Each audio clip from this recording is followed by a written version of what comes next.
Ever had one of them jobs where you just think, this is an absolute mare? We've seen a couple of jobs like this. Certainly in the early days of me being on my own as a window cleaner, I came across this quite a bit, and I thought it might be of some use to someone. Houses are usually built with access down the sides, and they are built with enough land around them, etc., to get through. Until some clever bright spark decides it's a really, really good idea to build a brick extension onto the side of the house and effectively lock off the back of the property from any form of access. It's increasingly on the rise, people doing this sort of thing to add value to their homes. In one respect, it's almost understandable. But on the other side of it comes a real question as to how you're going to maintain the back of that property. How are you going to get a ladder through there to either clean the windows, clean the gutters, etc., all that sort of good stuff. And the problem doesn't solve itself just because you're a water-fed pole window cleaner either, because dragging a line through someone's house is probably not the brightest of ideas, if I'm being honest. You scratch skirting boards, you knock things over, people trip over it, etc., etc. You've a litany of problems to come up against. So I thought I might put my 2 pence in and sort of discuss a little bit as to how we get around it. So there are ultimately 3 solutions to this problem. If you want to go ahead with jobs like this.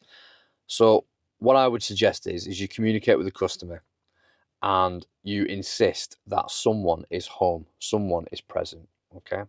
Someone is there to let you in, while you do your job. Now, that's not to say you have to bend to the customer's will. If they turn around to you and say, oh, well, I'm home on a Saturday, my response usually is, yeah, so am I. So ultimately, remembering that the business is there for your benefit, it's not there for theirs, okay? You run a business, not for them, you run a business for you. So make sure you set up your system, make sure you communicate with the customer that, bang, this is how we do things, this is our structure, this is our system. And if you're prepared to fit in with that, happy days, we have an accord, we can go ahead. If on the other hand, they make all these demands and say, well, actually, I only want you here on a Tuesday at 9:32 a.m. and sort of thing, and blah, blah, and you can't bring this and you can't do that, and rah, rah, rah, rah, then it's like almost like, well, I'll tell you what, this isn't going to work out from the get, because the customer is starting to make demands, etc., which do not necessarily fit within your structure. And again, you dictate that structure. So communicate with the customer at all times and just say, if you are able to be in, we will text you the night before, just make sure that you're in, okay? If for whatever reason we text you and you pop out, forget, spontaneously combust, have a lie-in, decide you're going to, go comatose and not answer the door, fine, that's not a problem. But what we do is we'll clean the windows that we can reach, and we do charge the full price because we cannot bring other work forward, etc. And we do have costs to cover as a business.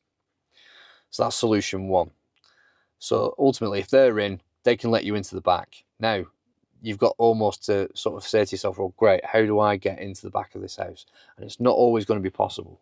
Sometimes you might need to take a ladder through, especially if you're obviously traditional. You've got to ask yourself, can I safely get my ladder through that space, through that little corridor, and do the job safely? Obviously, understanding that whether the answer is, if the answer is yes, it will probably be a ball bag. It will probably be a horrible job. You probably won't want to do it. It's going to be an additional faff to get it through there. Therefore, with extra faff comes faff tax. In other words, the more difficult a job is, the more expensive it's going to be. And the customer, again, has 2 choices: pay it or don't. It doesn't matter. End of the day, make a decision. So let's assume for a minute you can't get a ladder through there. You're thinking, right, okay, well, I might have to get, I want to do water-fed pole through the back of there. Again, I wouldn't drag a line through someone's house. You might scratch the skirting boards, people fall over it, etc. You'll cause damage or scratch paint, etc. It's just an absolute mare. So what I might suggest that you do would be to take a water-fed pole backpack with you, with a water-fed pole, into the back, ensuring that pure water is in there, etc., and use the backpack to service the back of the property. Now, again, that's going to be an additional expense to you. It's going to be an additional faff, having to remember to top the backpack up before you go. you know, having to ensure that that water is obviously pure. You're having to buy the backpack. It's additional 130 quid plus VAT probably to buy the backpack, and then you go and service the house. So you can take that through the house, no drama at all, shut the door behind you, do your funky thing, and then pack up and do the front of the house as normal, whether that is traditional or water-fed pole. Makes no odds.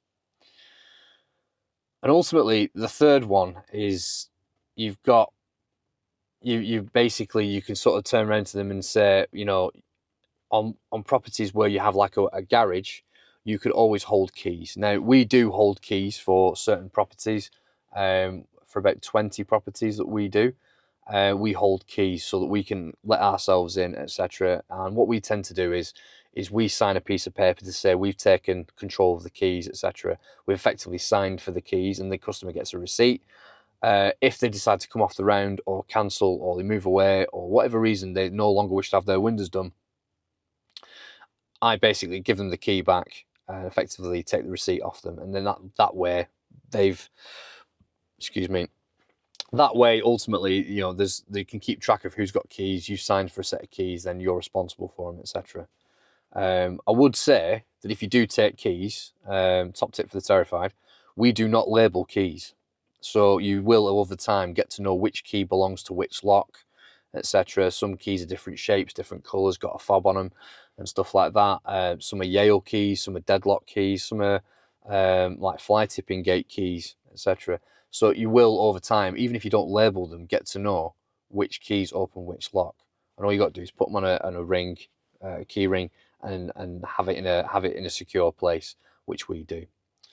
That way, if a key falls off the latch or you drop the set of keys, then ultimately no one can track that key back to that house. So there's no risk of the homeowner getting burgled or anything like that. And it's basically, you know, the fewer people that deal with the keys, the better. So that's how we deal with it.